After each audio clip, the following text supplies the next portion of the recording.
All right, now in the second part of this chapter, we're going to look at the functions of the different parts of the brain. And so, what this is saying is different parts of the brain are divided into sensory functions, association functions, and motor functions. And here we see, okay, so we're going to start with the sensory areas, meaning these areas are bringing in information on touch, vision, smell, hearing, taste. So, primary sensory cortex.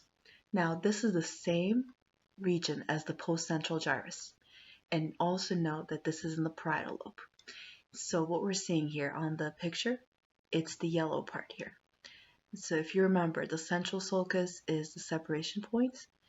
Postcentral gyrus is behind that central sulcus.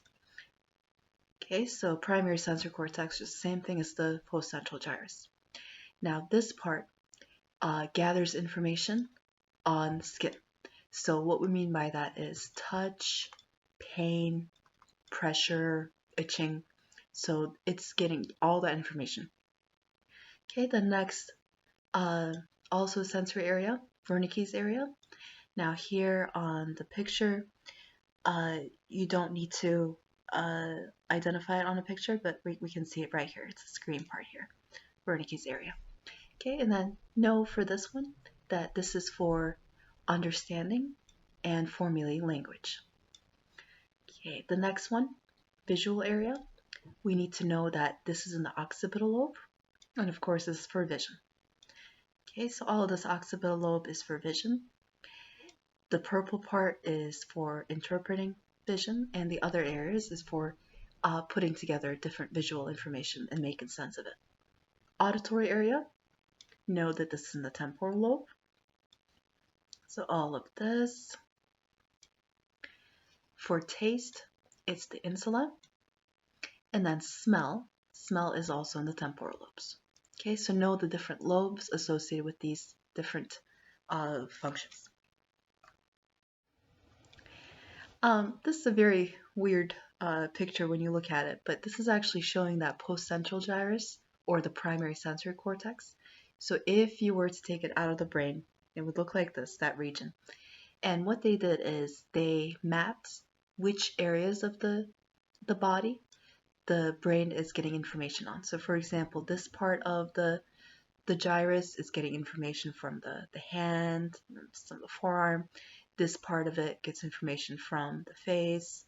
You can see how the lips are very big because there are a lot of sensory nerve endings in our lips. Also, same thing with our tongue. But yeah, so it's actually called a homunculus. Okay, next, the motor areas of the cortex.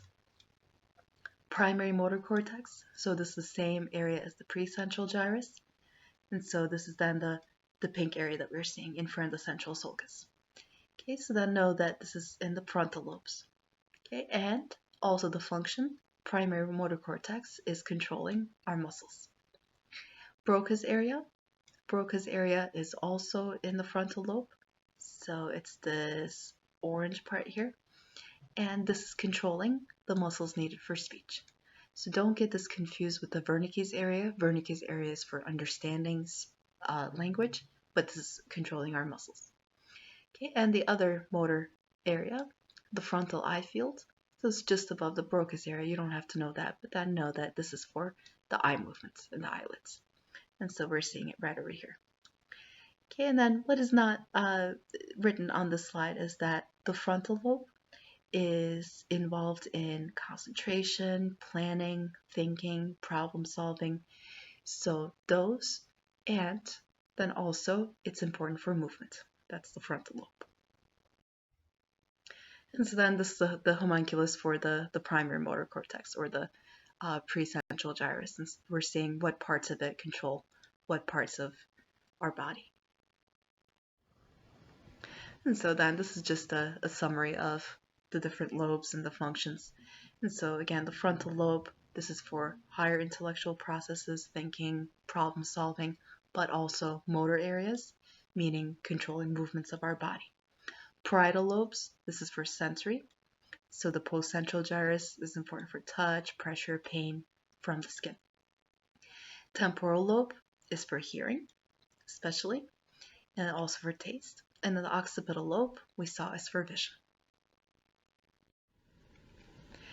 Okay, we always hear about the left side of the brain versus the right side of the brain, and that is actually true. The left hemisphere, the left half of our brain, is more involved in language skills, thinking, speech, writing, reading, computational skills. But right hemisphere is more for artistic. So nonverbal tasks, so I'll write down here artistic, motor tasks also, visual, musical patterns, and also emotional, intuitive thought process. So yeah, know the difference between the left hemisphere and right hemisphere. Memory or learning. Now there are the two types of memory, short-term versus the long-term. Short-term memory, you only remember for a few minutes and then you forget. But getting that short-term memory into long-term memory, that is what actual learning is. And what scientists have discovered that in neurons during learning, neurons actually add more dendrites, more axon terminals, and this is done to contact more neurons. And of course, there's just so much more that we don't know about with learning or how the brain works, but this is what we have discovered so far anyway. This is what happens during learning. Okay, so then the inner parts of the brain. And so please study the sheep brain that I put up for you. So that picture will be used to identify these parts. And so the sheep brain looks a little different from the human brain, but still we're seeing the corpus callosum. So this wide part, this is connecting the two hemispheres of the brain. And so it kind of acts like a bridge. Okay, so then below that, this egg-shaped, olive-shaped part, all of this is the thalamus. It's not labeled here, but this part is the intermediate mass. This is connecting the two halves of the thalamus. Below the thalamus, this triangular region, is the hypothalamus. Okay, then hanging down from the hypothalamus in the front, we have the optic chiasma. It's not labeled here, but the optic chiasma is where the optic nerves cross over. Okay, then behind that, the pituitary gland. And this is releasing a lot of hormones. This belly shape is the pons. Below that is the medulla oblongata. Behind the thalamus, the pineal gland.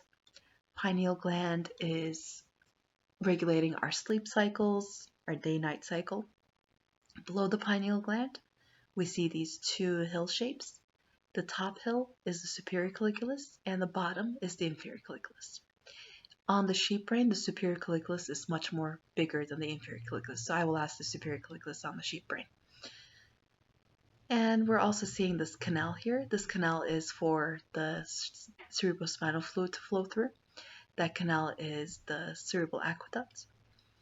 And where it's a little bit larger is the fourth ventricle. And so again, the fluid is just flowing through here. The little brain is the cerebellum, and the tree shape on it is the arbor vitae.